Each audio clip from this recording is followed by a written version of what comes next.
لیکن اللہ جس نے ہمیں دنیا میں بھیجا، جس نے ہمیں نعمتیں عطا کی، جس نے ہمیں تندرستی عطا کی، 10 منٹ ہم اس کے لیے قربان کرنے کے لیے، 10 منٹ ہم اس کی یاد کے لیے، اس کی نعمتوں کی شکر گزاری کے لیے نہیں نکالتے۔ بیماریوں میں مال خرچ کرنے کے لیے تیار ہیں، نقصانات کو بھرنے کے لیے تیار ہیں، لیکن اللہ کے مظلوم بندوں کے لیے صدقہ اور خیرات کرنے کے لیے تیار نہیں۔ میرے بھائیو، بہت عرصہ گزر چکا ہے اس دنیا کو، ان قریب یا ہمیں موت آئے یا قیامت آنے والی ہے، لیکن انسان بہت بڑی غفلت میں ہے۔ ایک ایسا مقام ہمارے سامنے آنے والا ہے جہاں کا ہم نے آج تک تصور بھی نہیں کیا۔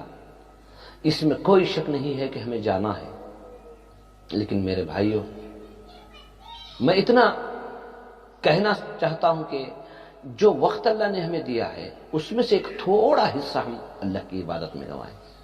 اللہ ہمارے وقت کو پاک کر دے گا، اور موت کے بعد آنے والے وقت کو بھی اللہ تعالی ہمارے بہترین بنائے گا۔ اللہ نے جو مال ہمیں دیا ہے اس میں سے چھوٹا حصہ نکال کر ہم صدقہ یا خیرات یا زکوٰۃ میں ادا کر دیں، اللہ تعالی ہمارے مال کے نقصانات کی بھی حفاظت کرے گا، اور اس کا ہمیں مرنے کے بعد بھرپور اجر عطا کرے گا۔ دوسری بات، بیمار شریروں کو درست کرنے کے لیے، بیماریوں کا علاج کرنے کے لیے تو ڈاکٹر ہیں، وہ اپنا کام کر رہے ہیں، لیکن میرے بھائیو، جو لوگ نمازوں سے دور، عبادتوں سے دور، ذکر و اذکار سے دور، ان کو درست کرنے والے کون ہیں؟ انہیں پہچاننے والے کون ہیں؟ ان کی بے دینی پر دکھ کرنے والے کون ہیں؟ نافرمانی، جہالت، گمراہی، یہود و نصارہ کی نقل، کون ہے انہیں پہچاننے والے؟ میرے بھائیوں، وقت کم ہے، بس میں اتنا کہہ سکتا ہوں، توبہ استغفار کریں، استغفر اللہ ربی من کل ذنب وخطئ واتوب الیک، یعنی اللہ ہم مغفرت چاہتے ہیں پچھلے وقت پر، پچھلے دنوں میں، ایاموں میں جو زندگی میں ہم نے خطائیں کی ہیں، اللہ ان خطاؤں پر ہم معافی چاہتے ہیں۔ اے اللہ تو بڑا توبہ قبول کرنے والا ہے، ہمیں بھی دین کی ہدایت عطا۔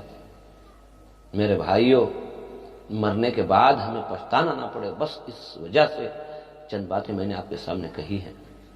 اگر آپ کے پاس علم ہے تو علم کے ذریعے سے لوگوں کو بتاؤ کہ ہمیں ایک دن جانا ہے۔ اللہ تعالیٰ نے ہمیں جو علم عطا کیا، دوسرے لوگوں کو بتا دیں۔ اللہ ہم سب کو بھی دین کی سمجھ عطا فرمائے۔ میرے بھائیوں، دل میں ایک درد پیدا ہو کہ ہم کیا کر رہے ہیں، کس لیے آئے ہیں دنیا میں۔ اللہ ہم سب کو بچائے، فتنوں سے بچائے، بیماریوں سے بچائے، بے دینی سے بچائے، ظالم حکمرانوں سے ہماری حفاظت کرے، ہمارے ایمان کی حفاظت کرے، اور اللہ جب بھی ہمیں موت آئے تو ایمان کی حالت میں موت آئے۔